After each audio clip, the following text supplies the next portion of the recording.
The old warehouse stood at the corner of 5th Street and Patterson Avenue. Nobody had used the building in over 10 years. The windows were broken. The walls had cracks running through them. Weeds grew tall around the edges of the property. A chain-link fence surrounded it with warning signs that said "Keep out" and "Danger." But teenagers often ignored those signs. They liked to explore abandoned places. They took photos inside for their social media accounts. They wrote graffiti on the walls. That Tuesday afternoon was no different. It was around 4:30 when the fire started. Nobody knew exactly how it began. Maybe someone dropped a cigarette. Maybe kids were playing with matches. Maybe old electrical wires finally sparked in the wrong place. Whatever the cause, the flames spread fast. Very fast. The building was old and dry. Years of dust and debris covered every surface. When fire touched those materials, they caught quickly. Within minutes, orange flames climbed the wooden support beams. Black smoke filled the hallways and rooms. Outside, a man walking his dog saw smoke coming from the warehouse windows. He pulled out his phone and called 911. The emergency operator answered immediately. The man explained what he saw. He gave the address. He said he thought he heard voices inside, maybe screaming. The operator told him to stay back from the building. She said help was coming. She dispatched the call to the nearest fire station immediately. Station 17 was only 6 blocks away. Captain Rodriguez was in his office doing paperwork when the alarm rang through the building. The loud bell echoed in every room. Firefighters dropped what they were doing. Some were eating lunch. Others were checking equipment. One was sleeping after a long night shift. But when that bell rang, everyone moved. They had trained for this their whole careers. Their bodies reacted before their minds fully processed the sound. The firefighters ran to the equipment room. They grabbed their heavy gear from the hooks on the wall. They stepped into their thick pants and boots. They pulled on their jackets. These clothes were not normal clothes. They were made from special materials that could protect against extreme heat. Each piece weighed several pounds. Together, a complete set of gear weighed about 45 pounds. But the firefighters put everything on in less than 60 seconds. Jake Sullivan was among them. He had been a firefighter for 10 years. Before that, he had worked construction. He was 34 years old, tall and strong with broad shoulders. His face showed signs of sun damage from years of working outdoors. He had brown hair cut very short and dark eyes that always seemed alert. People said Jake had a gift for staying calm when others panicked. His co-workers trusted him completely. They knew he would run into danger when others ran away. But Jake had a secret that day. He had been feeling sick for 3 days. His throat hurt. His body ached. He had a fever that came and went. His wife had told him to stay home. She said he needed rest, but Jake refused. The fire station was short on staff. 2 firefighters were on vacation. Another had injured his back. Jake felt guilty taking time off when his team needed him. So he took some medicine and went to work anyway. He told himself he could push through it. He had done it before. The fire trucks roared out of the station. Their sirens wailed. Red and white lights flashed. Cars pulled to the side of the road to let them pass. Captain Rodriguez sat in the front of the first truck. He spoke into his radio, getting more information from dispatch. Jake sat in the back with 5 other firefighters. They checked their equipment as the truck sped through the streets. They made sure their air tanks were full. They tested their masks. They prepared their tools. When they arrived at the warehouse, the situation was worse than expected. Thick black smoke poured from every window on the ground floor. Flames shot out from the second-floor windows. The roof was already starting to collapse in one section. A crowd had gathered across the street watching. Some people had their phones out, recording videos. Others just stared with worried faces. Captain Rodriguez jumped from the truck before it fully stopped. He assessed the scene quickly. His experienced eyes took in every detail. The wind direction, the color of the smoke, the structural integrity of the building. He knew this warehouse.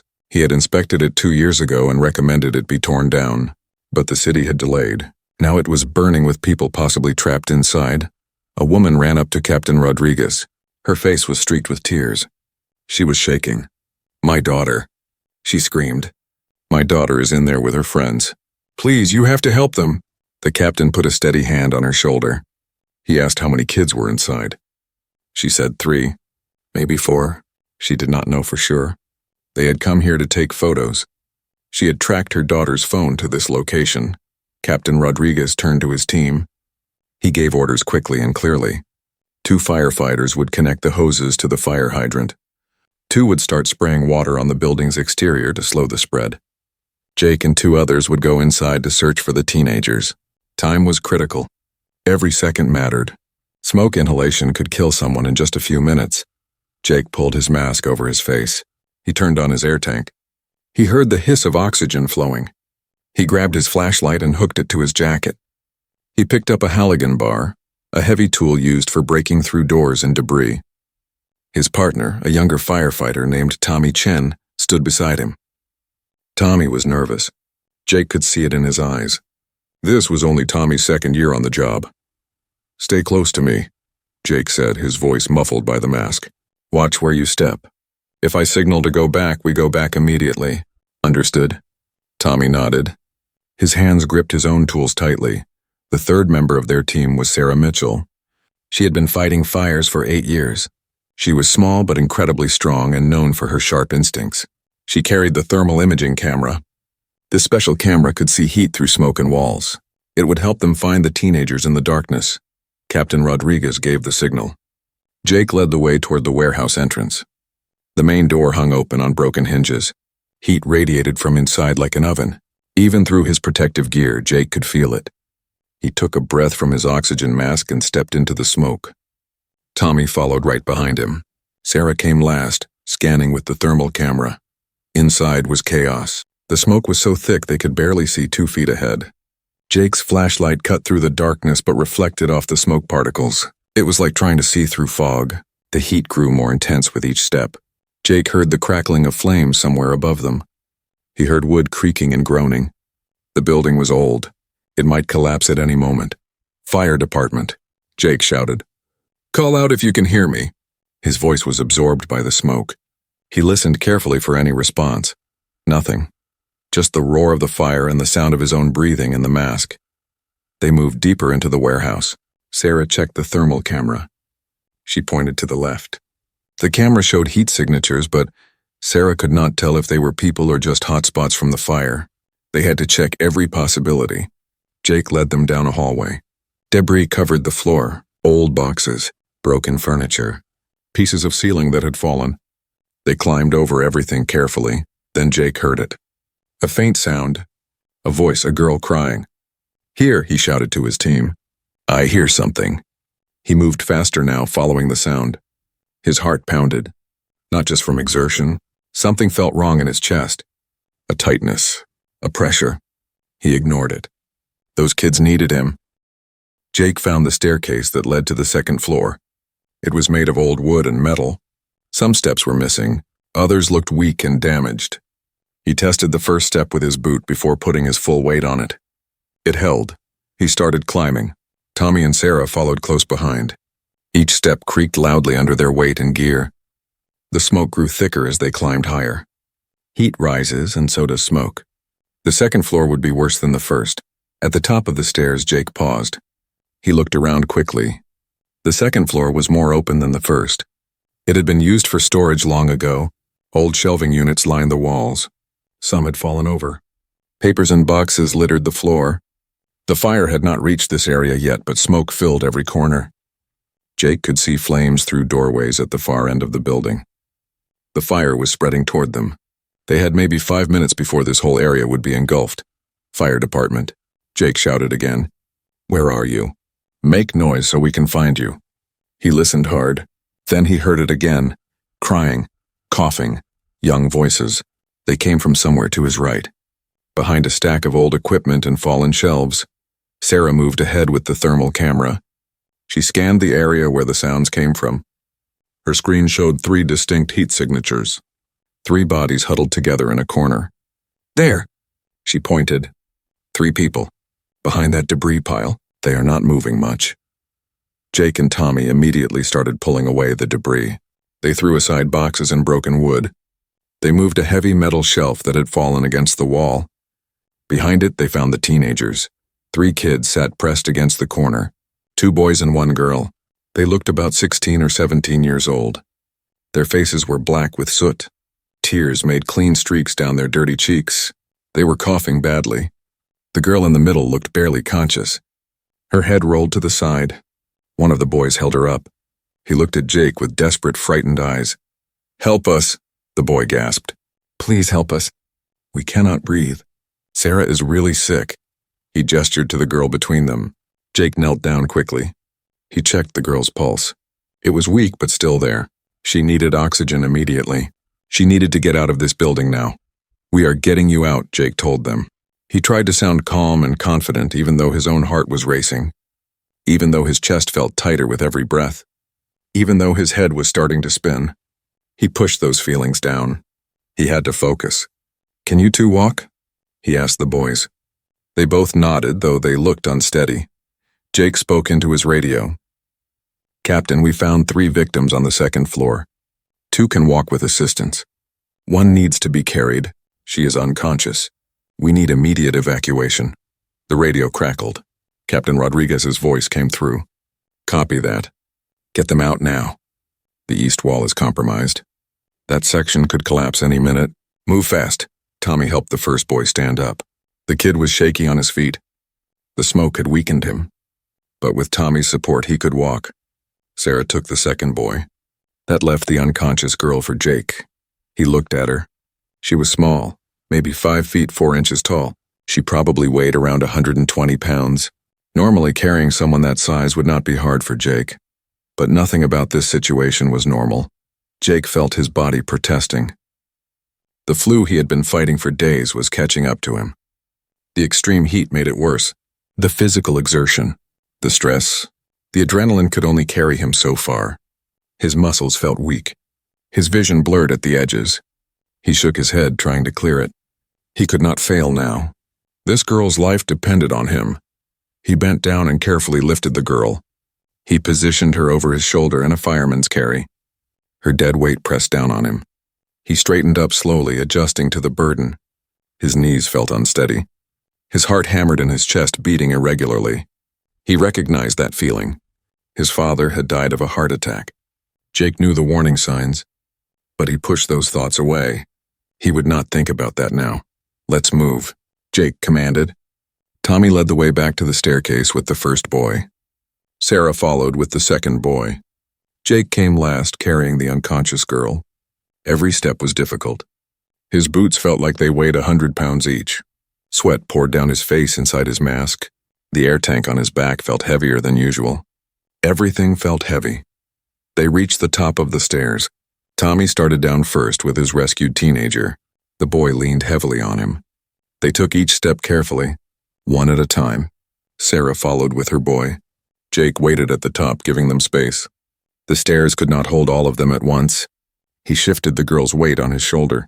She was still unconscious but breathing. He could feel her chest moving against his back. A loud crack echoed through the building. Everyone froze. Jake looked up. A large section of ceiling about 20 feet away was sagging. The support beam there was burning. It was going to fall. "Faster!" Jake shouted. "This place is coming down." Tommy picked up his pace. Sarah did the same. They were halfway down the stairs now. Jake's turn. He put his boot on the first step. It groaned under the combined weight of him, his gear, and the girl. He moved to the second step. Then the third. Each step felt like a mountain to climb. His legs were shaking. Not from the weight. From something else. Something wrong inside him. His chest pain was getting worse. Sharp pains shot down his left arm. He knew what that meant, but he kept moving. He was halfway down the stairs when it happened. His vision went dark for just a second. His legs gave out. He tried to catch himself on the railing, but his hand would not grip properly. Jake felt himself falling. He tried to protect the girl as they went down. His body hit the stairs hard. Pain exploded in his ribs and shoulder, but worse was the pain in his chest. It felt like someone had wrapped a tight band around his heart and was squeezing. Jake and the girl tumbled down the last few steps and landed on the floor at the bottom. The girl rolled away from him. Jake lay there unable to move. His mask had come loose in the fall. Smoke filled his lungs. He gasped for air but could not get enough. His heart beat wildly in his chest. Then it started skipping beats. Then it felt like it was stopping altogether. "Jake." Sarah's voice came from somewhere far away. Or maybe she was close. Jake could not tell. Everything sounded muffled, like he was underwater. He felt hands on him. Someone was shaking him. "Jake, can you hear me? Jake?"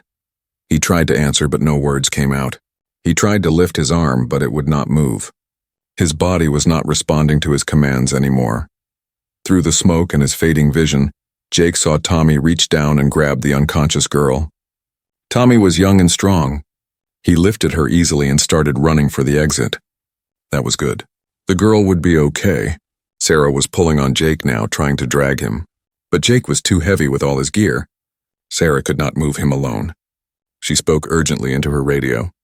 "Captain, Jake is down. I repeat, Jake is down. I need immediate assistance on the first floor." Captain Rodriguez's voice crackled back. "Hold position. Help is coming." But Jake knew they did not have time. The building was falling apart around them. Another loud crack echoed above. More ceiling pieces fell. The fire was consuming everything. If Sarah stayed with him, she might die too. He tried to tell her to leave him, to save herself, but he still could not speak. His throat would not work. Nothing worked. 2 more firefighters rushed in through the smoke. They appeared like ghosts in the darkness. They saw Jake on the ground with Sarah beside him. They did not hesitate. One grabbed Jake under the arms. The other took his legs. Together they lifted him. Jake felt himself being carried. The motion made his chest hurt even more. Every breath was agony. His heart was definitely not beating right. It felt like it was fluttering like a trapped bird in his chest. They moved toward the exit. Jake could see daylight ahead through the smoke. Bright afternoon sunlight. It looked so far away, like looking down a long tunnel. His vision was narrowing. The edges going dark. He fought to stay conscious. He needed to know the kids were okay. He needed to know his team was safe. But his body was shutting down. Despite all his will and determination, Jake Sullivan could not fight anymore. They burst out of the building into fresh air. The sudden brightness hurt Jake's eyes. Voices shouted all around him. He was lowered onto the ground. Hands removed his mask. Someone started CPR. He felt pressure on his chest. Rhythmic pumping. He heard someone counting.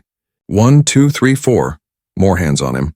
His jacket being opened. Someone checking his pulse. Taking his blood pressure. "Get the AED," a voice shouted. The automated external defibrillator. They were going to shock his heart. Try to restart it properly. Jake felt the pads being placed on his bare chest. Someone said, "You're clear." He felt his body jerk as electricity shot through him. Once, twice, 3 times. Each shock was like being hit by lightning, but he barely felt it. The pain in his chest was worse than anything the machine could do to him.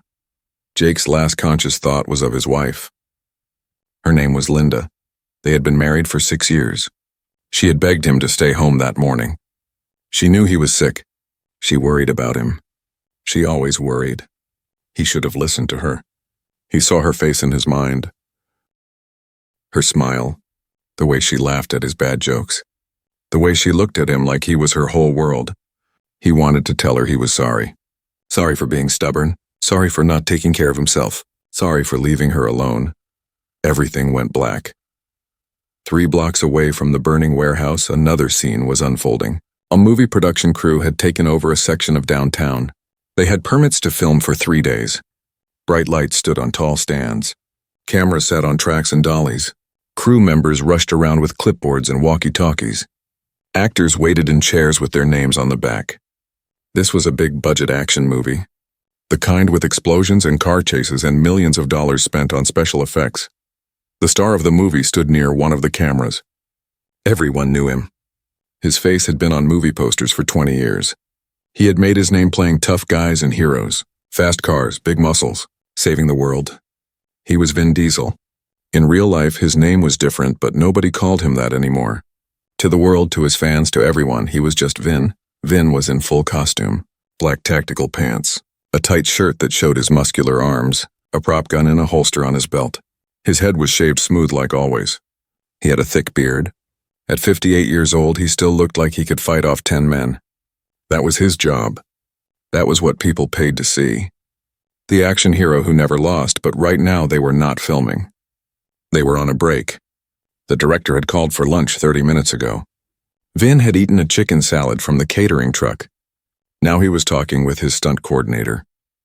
They were planning the next scene. It involved Vin jumping from one building to another.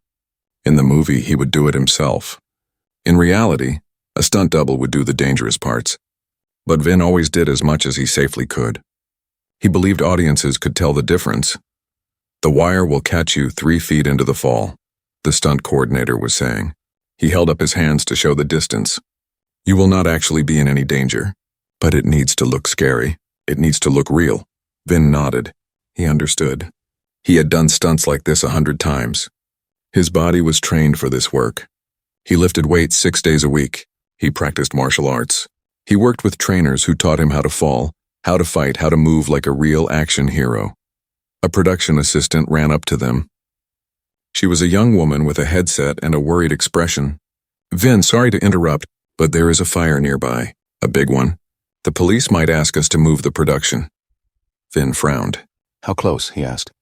The assistant pointed down the street. "About 3 blocks that way. An old warehouse. They say it is pretty bad." Vin walked away from the stunt coordinator. He moved toward the edge of their filming area. He could see smoke rising into the sky in the distance. Thick black smoke. The kind that means a serious fire. He could hear sirens. Lots of them. Fire trucks, ambulances, police cars. The sounds of emergency. Something pulled at Vin. A curiosity. An interest. He had always respected first responders. Firefighters, police officers, paramedics. They were real heroes. Not like him. He just pretended on camera. They actually ran into danger. They actually saved lives. He had done research for his roles. He had spent time with police departments and fire departments. He had seen what they did. It amazed him every time. "I am going to take a look," Vin said to his assistant. She looked surprised. "But we are supposed to start filming again in 20 minutes, she protested. Vin shook his head. "Tell the director I will be back soon. I just want to see what is happening. Maybe I can help somehow." The assistant knew better than to argue with him. When Vin made up his mind, that was it. Vin walked toward his trailer. It was parked at the edge of the filming area. A large luxury trailer that served as his dressing room and rest area. He went inside and quickly changed out of his costume. He put on regular clothes, jeans, a plain black t-shirt, sneakers. He grabbed a baseball cap and pulled it low over his face. He did not want to cause a scene. He just wanted to observe. He left the trailer and started walking toward the smoke. His security guard, a large man named Tony, followed him. "Should I bring the car?" Tony asked. Vin shook his head. "No, we can walk. It is not far." They moved through the streets quickly. Vin's long legs covered ground fast. They passed shops and restaurants. People on the sidewalk recognized him even with the hat pulled low. A few pointed. A few took out their phones. But Vin kept moving. He nodded politely but did not stop. As they got closer, the smoke got thicker. The smell of burning wood filled the air. More sirens wailed. Police had blocked off the streets near the warehouse. Yellow tape stretched across intersections. Officers directed traffic away from the area. A crowd had gathered behind the barriers. Dozens of people. Some were neighbors who lived nearby. Others were just curious onlookers. Some held up phones, recording everything. Vin and Tony joined the crowd. They stood behind the yellow tape like everyone else. From here they could see the warehouse clearly. Flames shot from the upper windows. The building looked old and unstable. Vin could see firefighters working. Some sprayed water from huge hoses. Others ran in and out of the building. It looked chaotic. But Vin knew it was not chaos. It was organized emergency response. Every person had a job. Every action had a purpose. He watched a fire truck pull up. Firefighters jumped out and started unloading equipment. They moved with speed and efficiency. Their gear looked heavy. Their faces were serious and focused. Vin felt a deep respect watching them. This was real courage, not the fake kind he performed on screen. This was actual life and death. Next to Vin, a woman was crying. She was talking to a police officer. "My daughter is in there," she sobbed. "Please, someone has to get her out." She went in there with her friends. "They are just kids." "Just kids." The police officer tried to comfort her. "Ma'am, the firefighters are doing everything they can. They will find her. Please step back and let them work." Vin's chest tightened. Kids were trapped inside. He looked at the burning building with new eyes. Somewhere in that inferno were teenagers, someone's children, that mother's daughter. Fear and helplessness were written all over the woman's face. Vin knew that feeling. He had a daughter of his own. He could imagine how that mother felt. The terror, the desperate need to do something, anything. He watched 3 firefighters enter the building. They disappeared into the smoke. Minutes passed. 5 minutes. 10 minutes. The crowd grew quiet. Everyone was watching, waiting, hoping. The mother stood with her hands clasped together, praying silently. Tears ran down her face. Other people around her looked equally worried. The tension was thick in the air. Then movement at the building entrance. A firefighter emerged carrying someone. A teenage boy. The boy was coughing and stumbling. Paramedics rushed forward with a stretcher. They laid the boy down and put an oxygen mask on his face. The crowd released a collective breath. One safe, but how many more? Another firefighter came out. She had another teenager with her. A boy. He could walk, but barely. He leaned heavily on the firefighter. More paramedics. More oxygen. Too safe now. The crying mother pushed forward. "Is that my daughter?" she called out. "Is Emma out?" The police officer held her back gently. "Please, ma'am." Let them work. More minutes passed. Felt like hours. Then 2 firefighters came running out. Between them, they carried another firefighter. His body was limp. They laid him on the ground quickly. Medical personnel swarmed around him. Vin could not see what was happening. Too many people. But he heard someone shout, "Get the AED! He is in cardiac arrest!" The words hit Vin like a punch. A firefighter had collapsed. The hero had become the victim. Seconds later, another firefighter emerged. This one carried an unconscious girl. She was small, her body hanging limp in his arms. He ran straight to the ambulance. Paramedics took her and went to work immediately. That must be the mother's daughter. Emma. The mother broke through the police barrier and ran to the ambulance. She was screaming her daughter's name. Vin watched all of this with his heart pounding. His hands were clenched into fists at his sides. He felt useless. He was strong. He was trained. He knew emergency procedures from all his film preparation. But he was just a movie star. What could he do? He stood behind a barrier like everyone else, watching, helpless. Then he heard the radio of a nearby police officer crackle. A voice came through filled with urgency. "We have another victim still inside. 2nd floor. Reports say a 4th teenager. Repeat. Possible 4th victim on the 2nd floor. Multiple teams are down or committed. Need available personnel." Vin's body reacted before his mind caught up. He stepped forward. Tony grabbed his arm. "Boss, what are you doing?" Tony asked.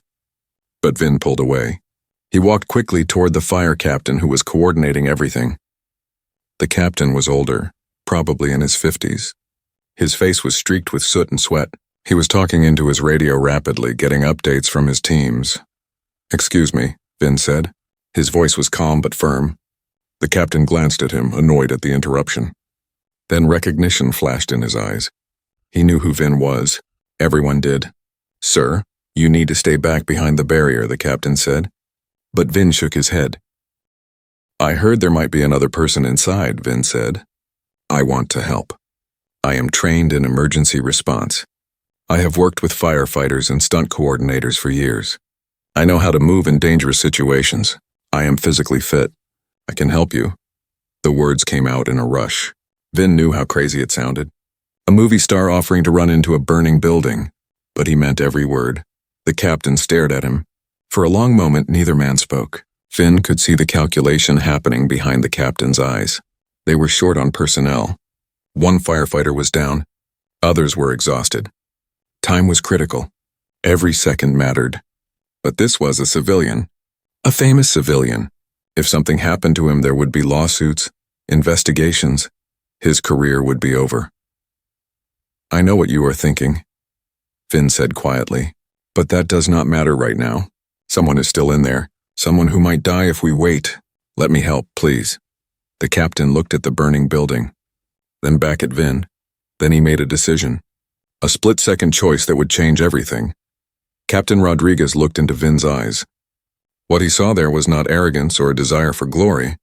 He saw genuine determination, genuine courage, the same look he had seen in the eyes of his best firefighters. The captain had been doing this job for 28 years. He knew real from fake, and this man standing before him, this movie star, was real. You understand the risks? Rodriguez asked. His voice was hard, direct. You could die in there. The building is unstable. The fire is spreading. The floor could collapse. The ceiling could come down. You could get trapped. You could suffocate from the smoke. Your heart could stop from the heat. Do you understand all of that? Vin nodded once. I understand, he said simply. Rodriguez made his choice. He turned and shouted to one of his firefighters. Chen, get over here. A firefighter jogged over. She was Asian American, about 35 years old, with sharp, intelligent eyes. Her face was covered in soot. She had just come back from helping evacuate the teenagers. Chen, this is... Rodriguez hesitated. Saying the name felt surreal. This is Vin Diesel. He is trained in emergency response for his film work. He is volunteering to help us search for the possible fourth victim. You are going back in with him. He follows your lead. He does exactly what you say. Nothing more. Nothing less. Understood? Chen looked at Vin with surprise. Then doubt. Then calculation. She could see he was physically capable. His arms were thick with muscle. His chest was broad. He stood like someone who knew how to handle himself. But this was not a movie set. This was real danger. Can you follow orders? She asked him directly. Without question? Vin met her eyes. Yes, he said. You are in charge. I follow you. Whatever you say. Chen nodded slowly. Okay, let's gear you up. She led him to the fire truck. From a storage compartment, she pulled out a spare helmet. It was too small, but it would work. She handed it to him. Then she grabbed a breathing mask and air tank. The tank was heavy, 40 pounds of metal and compressed oxygen. Vin took it and strapped it on like he had done it before. He had many times. On movie sets, they had taught him how to use this equipment. He never thought he would use it for real. Chen adjusted the straps. She made sure the mask fit tightly on his face. She checked the airflow. This tank has about 20 minutes of air, she told him. Maybe less with heavy breathing. When it gets low, an alarm will sound. When you hear that alarm, we leave immediately. No arguments. We get out, clear? Vin nodded. The mask muffled his voice, but she heard him say, clear. She handed him a flashlight, then a halogen bar, the heavy metal tool used for prying open doors. It weighed about 10 pounds. Vin took it in one hand like it weighed nothing. Years of weight training in the gym had made him strong. But gym strength was different from real-world application. He was about to learn that lesson. Stay behind me, Chen instructed. Watch where I step. Do not touch anything unless I tell you to. If I signal to stop, you stop. If I signal to go back, we go back. If you start feeling dizzy or sick, you tell me immediately. Pride will get you killed in there. Understood? Vin nodded again. Understood, he said clearly. He respected her authority. She was the expert here. He was just the volunteer. Chen grabbed her own equipment. She picked up a thermal imaging camera. The screen showed heat signatures. It could see through smoke and darkness. It could find people, or hotspots where fire was spreading. It was one of the most important tools they had. She turned to Captain Rodriguez. We go in. We search the second floor. We find the kid if there is one. We get out. 20 minutes maximum. Rodriguez put his hand on her shoulder. Be careful, he said. It was all he needed to say. Chen knew the risks. She had done this 100 times before. But every time was dangerous. Every time could be your last. She squared her shoulders and turned toward the burning building. Vin followed right behind her. They approached the entrance. The heat hit Vin immediately. Even from 10 feet away, it felt like standing in front of an oven. As they got closer, the heat intensified. It was almost unbearable. Vin could feel sweat breaking out all over his body. His clothes were already soaked underneath the borrowed gear. Chen did not hesitate. She walked straight into the building. Vin followed. The smoke engulfed them instantly. Thick, black, choking. Vin could not see more than a few inches in front of his face. His flashlight cut through the darkness, but the smoke reflected the light back. It was disorienting, confusing. He understood immediately why firefighters trained so hard. This was nothing like a movie set. The smoke machines they used in films were thin, harmless. This smoke was solid, alive. It wanted to kill you. Chen moved forward with confidence. She had memorized the building layout before going in. She knew where the stairs were, where the rooms were, where the exits were. She checked her thermal camera constantly, looking for heat signatures, looking for people, looking for danger. Vin stayed close behind her. So close he could have touched her back. He watched where she stepped. He avoided the debris she avoided. He moved when she moved. He stopped when she stopped. The sound inside was terrifying. The roar of flames, the crackling of burning wood, the groaning of stressed metal beams. The building was screaming. It was dying, and they were inside its belly as it collapsed around them. Vin's heart pounded, not from fear. Well, maybe a little fear, but mostly from adrenaline. His body was in full fight-or-flight mode. Every sense was heightened. Every nerve was alert. They reached the staircase. Chen tested each step before putting her weight on it. The stairs were damaged. Some were missing. Others were charred and weak. They climbed carefully, one step at a time. Vin followed her exact path. He stepped where she stepped. The stairs creaked loudly under their combined weight. At any moment they could collapse completely. But they held, barely. At the top of the stairs, the second floor opened before them. Chen checked her thermal camera. She scanned the area slowly. Left to right. Top to bottom. Vin watched her face, waiting for a sign, waiting for direction. Then Chen pointed. There, she said. Her voice was muffled by her mask, but clear. Heat signature. Far corner. Could be a person. Could be fire. We check it out. They moved across the second floor. It was more dangerous than the first floor. The fire was closer here. Vin could see flames through doorways, orange and yellow light dancing in the smoke. The heat was incredible. His skin felt like it was cooking even through his clothes. How did firefighters do this? How did they handle this heat, this danger day after day? The respect Vin had always felt for them multiplied 100 times. Chen led them around fallen debris, over collapsed sections of ceiling, through doorways that were barely standing. They moved deeper into the building, deeper into the danger. Vin's air tank alarm had not sounded yet. They still had time, but not much. The building groaned again. A loud crack echoed from somewhere above them. Ceiling is going, Chen said. We need to hurry. They reached the corner where Chen had seen the heat signature. Behind a pile of old furniture and boxes, they found someone. A teenage boy. He was conscious, but barely. He sat slumped against the wall. His face was black with soot. His eyes were half closed. He was coughing weakly. When he saw Chen and Vin, he tried to speak, but only coughed more. Found him. Chen spoke into her radio. Fourth victim located. Second floor, northeast corner. Male teenager. Conscious but in bad shape. We are bringing him out now. Static crackled in response. Captain Rodriguez's voice came through. Copy that. Be advised, the east wall is failing. You have maybe 5 minutes before that section comes down. Get out now. Chen moved to the boy. She knelt beside him. Can you stand? She asked. The boy tried. He pushed against the wall with his hands. He got halfway up, then his legs buckled. He fell back down. He was too weak. Too much smoke inhalation. He could not walk on his own. Chen looked at Vin. No words were needed. They both understood. One of them had to carry him out. Vin handed his Halligan bar to Chen. He bent down and carefully lifted the boy. The kid was about 6 feet tall but thin, maybe 160 pounds, lighter than the weights Vin lifted in the gym. But gym weights do not move. They do not shift. This was a living person. Dead weight. Vin positioned the boy over his shoulder in a fireman's carry, the same way he had seen firefighters do it. The weight settled on Vin's shoulders. It was manageable, but he was already tired from the heat and the stress. His muscles were already fatigued. He took a breath from his oxygen mask. I got him, he told Chen. Let's go. Chen nodded. She led the way back toward the stairs. Vin followed with the boy on his shoulder. Every step was harder than the last. The boy's weight pressed down on him. The heat sapped his strength. The smoke filled his lungs despite the mask. His legs started to shake. His back started to hurt, but he kept moving. He thought about all the training he had done, all the workouts, all the preparation for movie roles.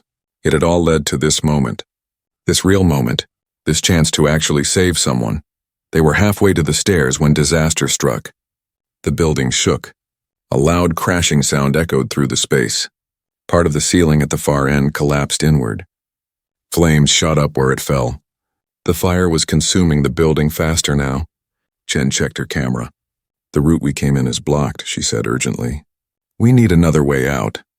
She scanned the area with her camera, looking for options, looking for hope. Vin's air tank alarm started beeping. The sound was sharp and insistent. It cut through the roar of the fire. It meant his oxygen was running low. Maybe 5 minutes left, maybe less. Chen heard it too. Her face showed concern but not panic. She was trained for this, trained to stay calm when everything went wrong. This way, she said, pointing to the left. There is another staircase on the west side. It is farther, but it is our only option. They changed direction. Chen led them along the edge of the building. The floor creaked under their feet. Some sections felt soft, unstable, like they might break through at any moment. Vin stepped carefully. He could not afford to fall. Not with the boy on his shoulder. Not with their lives depending on him staying upright. His legs trembled with each step. Fatigue was setting in hard. His body was screaming at him to stop, to rest, but there was no rest, not until they got out. The teenage boy stirred on Vin's shoulder. He coughed weakly. His body shook. At least he was still breathing. Still alive. That was all that mattered. Vin adjusted his grip, shifting the weight slightly. His shoulder was going numb. His back muscles burned. He had carried heavy things before. Sandbags in training, weights in the gym, other actors in choreographed fight scenes. But never anything like this. Never under these conditions. Never with actual stakes. Chen stopped suddenly. Vin almost ran into her. She was looking at her thermal camera with a worried expression. The fire has spread to the west staircase, she said. It is completely engulfed. We cannot go that way. Her voice was still controlled, but Vin could hear the edge in it. They were running out of options. Running out of time. Running out of air. What about windows? Vin asked. His voice was strained. Breathing was getting harder. The mask felt tight on his face. Chen shook her head. Second floor. Too high to jump. We would need ladder support. And I do not see any ladders positioned on this side. She keyed her radio. Captain, we are trapped on the second floor. Both stairwells are compromised. We need ladder access on the west side. How quickly can you get it to us? Static. Then Rodriguez's voice. Chen, we are already moving a ladder truck into position, but we need at least 3 minutes to get it set up. Maybe 4. Can you hold out that long? Chen looked around. Fire was visible in 3 directions now. Smoke was getting thicker. The heat was becoming unbearable. We do not have a choice, she said into the radio. Just hurry, 3 minutes. It did not sound like much. In normal life, 3 minutes was nothing. A commercial break. A song on the radio. But here, trapped in a burning building with oxygen running low, 3 minutes felt like an eternity. Vin looked around for somewhere safer to wait. Somewhere away from the immediate flames. He spotted a section of floor near an exterior wall. It looked more stable than other areas. There, he said, pointing with his flashlight. Can we wait there? Chen checked the area with her camera. She nodded. It is as good as anywhere. Let's move. They made their way to the spot. Vin carefully lowered the boy to the ground. He propped him against the wall in a sitting position. The kid's eyes opened slightly. He looked at Vin's face. Through the soot and the mask and the dim light, the boy seemed to recognize him. His eyes widened a fraction. His lips moved. He was trying to say something. Vin lifted his mask slightly. Do not talk, he told the boy. Save your strength. We are getting you out of here, but the boy kept trying. His voice was barely a whisper, hoarse from smoke. You are that actor guy, he managed to say between coughs. Even here, even now, even at the edge of death, he recognized celebrity. Under any other circumstances, it would have been funny. Vin nodded. Yeah, he said. And you are going to be okay. Just hang on a little longer. Chen was at the window looking down. The ladder truck was moving into position below. She could see firefighters working quickly, setting up the ladder, extending it toward their window. But it was taking time. Precious time they did not have. Her own air alarm started beeping. Both of them were running out of oxygen now. The teenage boy had no mask at all. He was breathing straight smoke. They needed to get out immediately. The building shook again, more violently this time. The floor beneath them tilted slightly. Vin grabbed the wall to steady himself. Chen stumbled but caught herself. The structure is failing. she shouted. This whole section could come down. She spoke into her radio urgently. Captain, we need that ladder now. The building is collapsing. Almost there. Rodriguez's voice came back. 30 more seconds. Get to the window. Chen turned to Vin. Help me with him. Together they lifted the teenage boy. He was conscious enough to try to help. His feet moved weakly, but most of his weight was on them. They half carried, half dragged him to the window. Chen used her halogen bar to smash out what remained of the glass. Fresh air rushed in. It was glorious, sweet, life-giving. They both gulped it down. Below them, the ladder was almost in position. Firefighters extended it upward. The top of the ladder came closer, closer. Then it was there, level with the window. A firefighter stood on it. His name tag said Morrison. He was young and strong-looking. He climbed through the window quickly. I got the kid, he said. He took the teenage boy from Vin and Chen. He lifted him easily and started back down the ladder. The boy was safe now. One less thing to worry about. Your turn, Chen told Vin. He shook his head. You first. You are the professional here. I am just a volunteer. Chen did not argue. In truth, she was near the end of her strength, too. The heat and the stress and the exertion had taken their toll. She climbed out the window and onto the ladder. She started descending carefully. One rung at a time. Vin watched her go, making sure she made it down safely. Then it was his turn. He climbed through the window. The ladder felt solid under his boots. He started down. The metal rungs were hot even through his gloves. He moved as quickly as he dared. The ladder swayed slightly under his weight. Below him, the ground seemed very far away. But firefighters were there, waiting, ready to help. He was halfway down when the window above him exploded outward. Flames shot out. The fire had reached the room they had just evacuated. If they had been there 10 seconds longer, they would have been caught in it. Vin did not look back. He kept climbing down. His muscles were shaking now. Pure adrenaline was the only thing keeping him moving. His feet touched solid ground. Hands grabbed him, helped him away from the building. Someone removed his mask. Someone else checked his vitals. Captain Rodriguez appeared in front of him. The captain's face was serious, but there was respect in his eyes. You did good, Rodriguez said simply. Really good. Thank you. Vin could only nod. He was too exhausted to speak, too overwhelmed by what had just happened. Paramedics led Vin to an ambulance. They made him sit down. They put an oxygen mask on his face. The pure oxygen felt amazing. His lungs drank it in gratefully. His heart was still racing. His hands were shaking. The adrenaline was wearing off now. The reality of what he had done was sinking in. He had just run into a burning building. He had carried a teenager out of danger. He had risked his life. This was not a movie. This was real. Chen sat in the ambulance next to him. She had her own oxygen mask. Her face was black with soot. Her hair was matted with sweat. But she was smiling slightly. Not bad for a movie star, she said. Her tone was teasing but warm. Vin laughed. It came out as more of a cough. Not bad for a Tuesday afternoon, he replied. Across the parking lot, other ambulances were treating the victims. Vin could see the 4 teenagers. All of them were alive. All of them were getting medical care. The mother he had seen earlier was with her daughter, Emma. The girl was conscious now, talking to her mother. The mother was crying and hugging her. Relief and gratitude poured off her in waves. Vin felt something he had never felt before. Not on any movie set. Not at any premiere. Not after any successful film. He felt genuine satisfaction. Genuine pride. He had actually saved someone. For real. Not for cameras. Not for applause. Not for box office numbers. He had made a real difference in the world. In actual lives. Paramedics were still working on Jake Sullivan, the firefighter who had collapsed. They had him on a stretcher. They were loading him into an ambulance. Vin could see the urgency in their movements. Jake was in bad shape, critical condition. They needed to get him to a hospital immediately. The ambulance doors closed. Lights flashing, siren wailing. It sped away, taking the fallen hero to get the care he desperately needed. Vin stood up slowly. A paramedic tried to stop him. Sir, you should rest a bit longer. You have been through a traumatic experience. But Vin waved him off gently. I am okay, he said, really. I just need to check on something.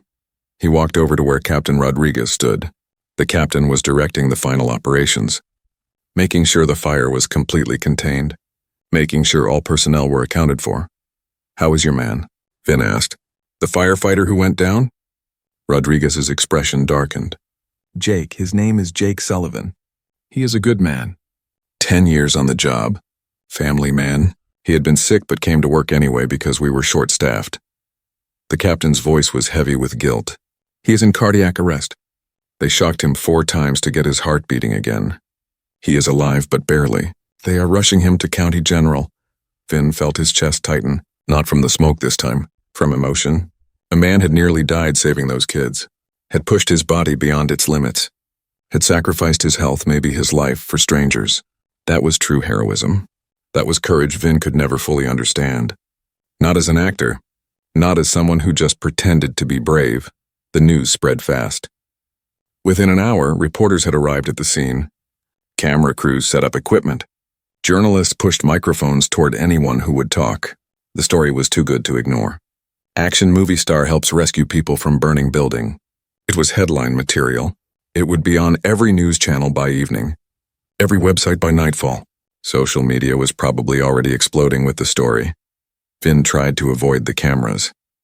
He walked back toward his movie set with his head down. But reporters spotted him. They surrounded him quickly. Questions flew from every direction. Vin, how does it feel to be a real-life hero? Did you think about the danger? Were you scared? What made you decide to go in? Can you describe what it was like inside? The questions came rapid fire, overlapping each other, creating a wall of noise. Vin stopped walking. He could have kept going. His security guard, Tony, was pushing reporters back, creating space. But Vin chose to stop. He turned to face the cameras. He pulled off his baseball cap. His face was still dirty with soot. His clothes were ruined. He looked tired, exhausted, but his eyes were clear and focused. I am not the hero, Vin said loudly. His voice cut through the noise. The reporters went quiet, listening. The firefighters are the heroes.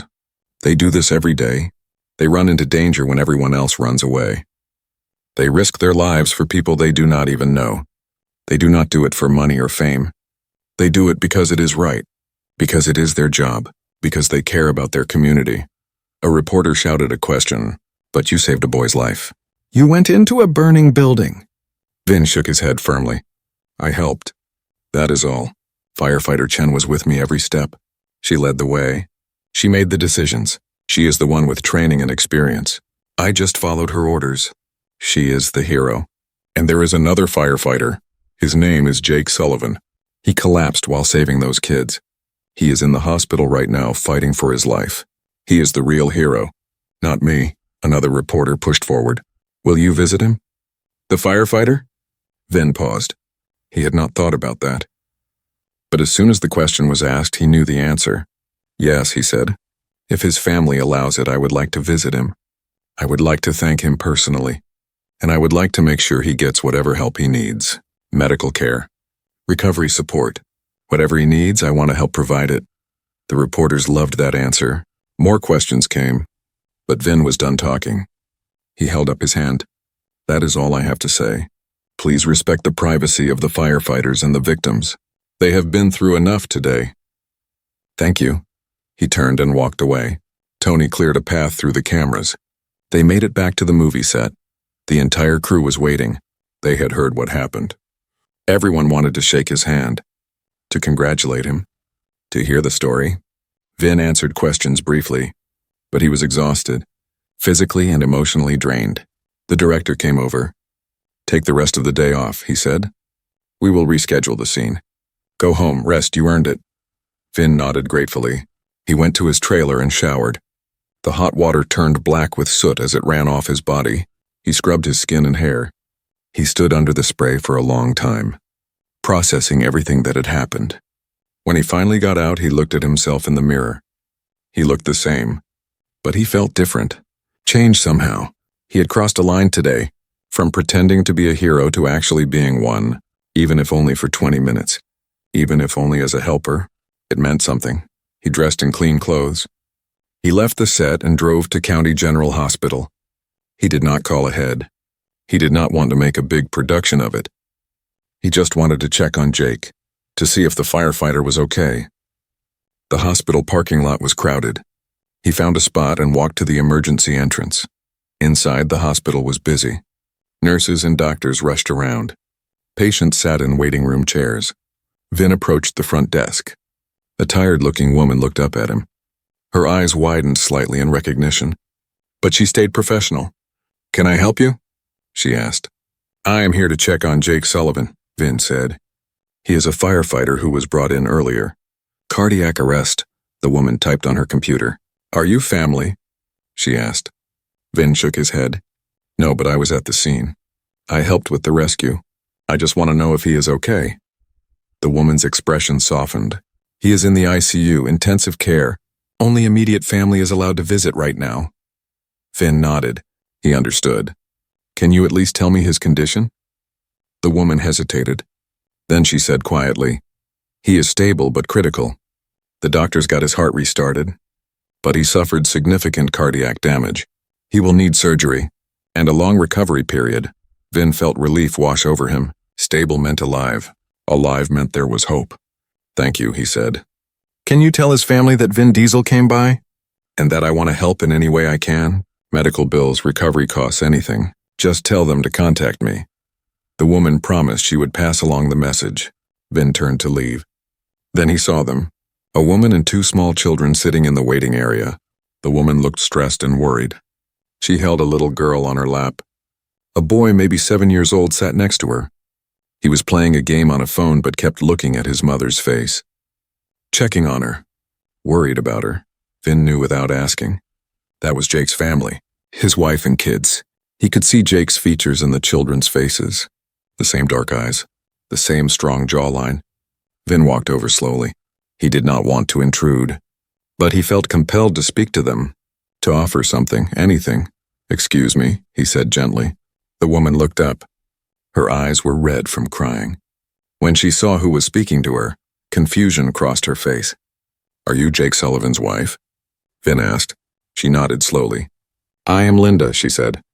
"How do you—" "Why are you here?" Vin sat down in the chair across from her. He leaned forward, his elbows on his knees. He spoke quietly so the children would not hear everything. "I was at the fire today. I went in with another firefighter to help rescue the last victim. Your husband had already saved 3 people before he collapsed. He is a hero. A real hero. I just wanted you to know that. And I wanted to offer any help you might need. Medical expenses, time off work, anything." Linda's eyes filled with tears again. "They said he had been sick," she whispered. "I told him to stay home. I begged him. But he would not listen. He said his team needed him. He said people were counting on him," her voice broke. "He always puts others first. Always. Even when it hurts him." Vin reached out and gently touched her hand. "That is what makes him a hero," he said. "That is what makes people like him different from people like me. I pretend to be brave for cameras. He is actually brave. He actually puts his life on the line. For strangers. Because it is who he is." He paused. "I know we just met. But please let me help. Whatever you need. I mean it." Linda studied his face. She saw sincerity there. Real compassion. Not the fake kind celebrities sometimes showed for publicity. This was genuine. She nodded slowly. "Thank you," she said simply. "That means a lot." The little girl on her lap looked at Vin curiously. She whispered to her mother, "Mommy, is that the car movie man?" Linda managed a small smile despite her tears. "Yes, honey. That is him." The little boy suddenly spoke up. His voice was small but clear. "Are you going to help my daddy?" he asked Vin. The question cut right to Vin's heart. He looked at the boy, 7 years old, scared, confused about why his daddy was hurt, why they were in this hospital. Vin felt a lump form in his throat. "Your daddy helped save some kids today," Vin told him. "He was very brave. And yes, I am going to help him however I can. I promise."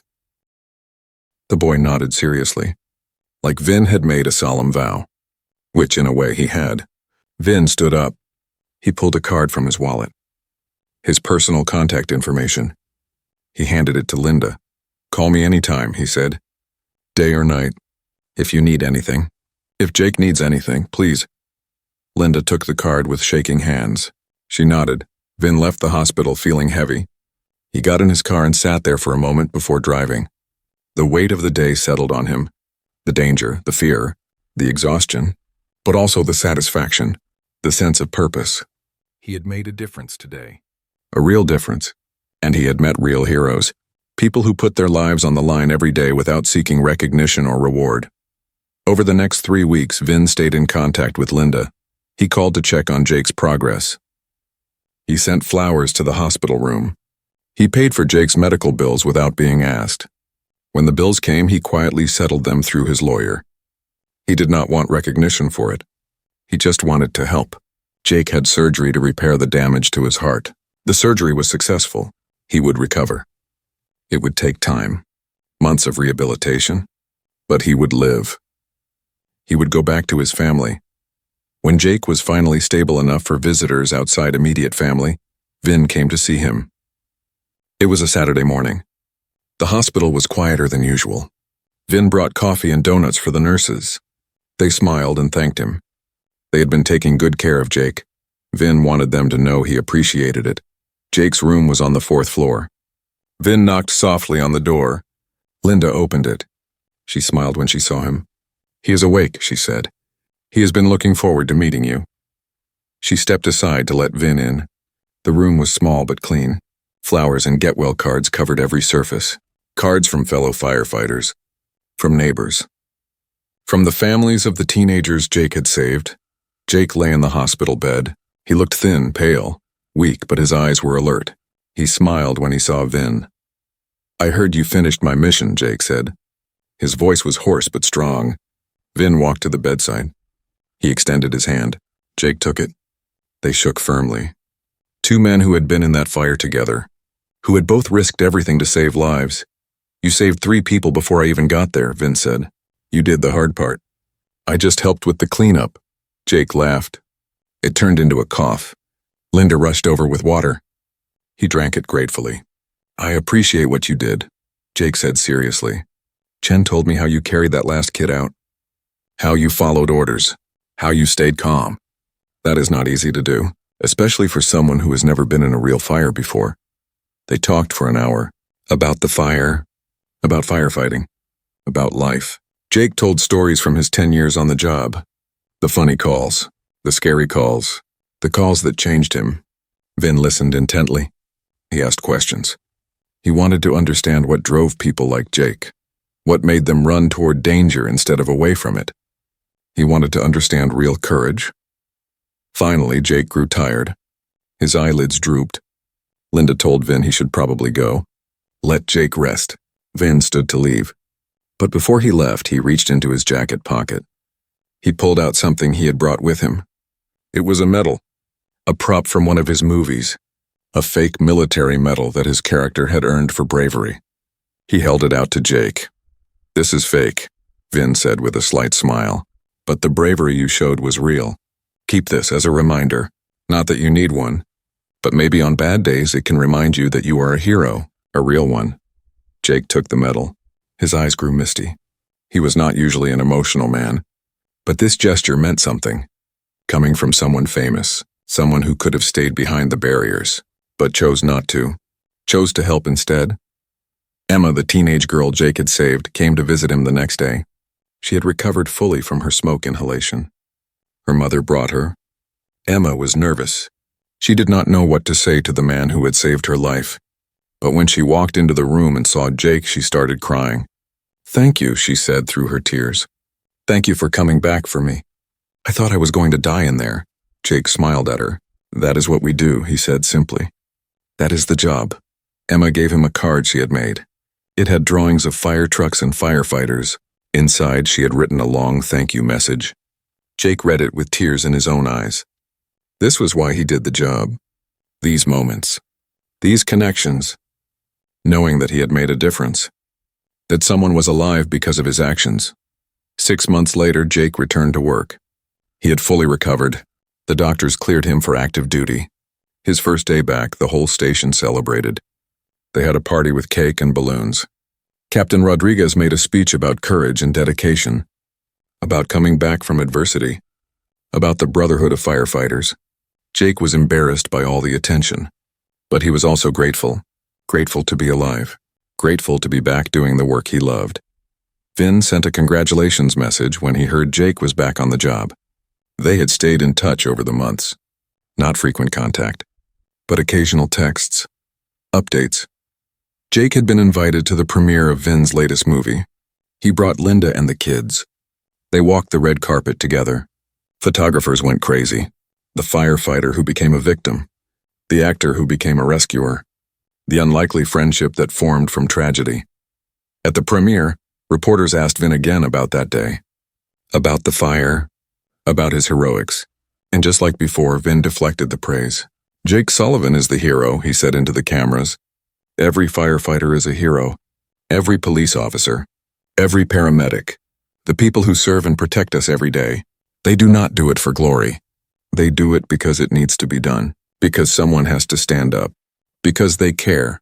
Those are real heroes. I just got to witness real courage for a few minutes. And I will never forget it, the movie played. It was an action film. Explosions and fight scenes and dramatic rescues. The audience cheered and clapped. But Jake sat in the theater watching it with different eyes than everyone else. He saw the stunts and thought about real danger.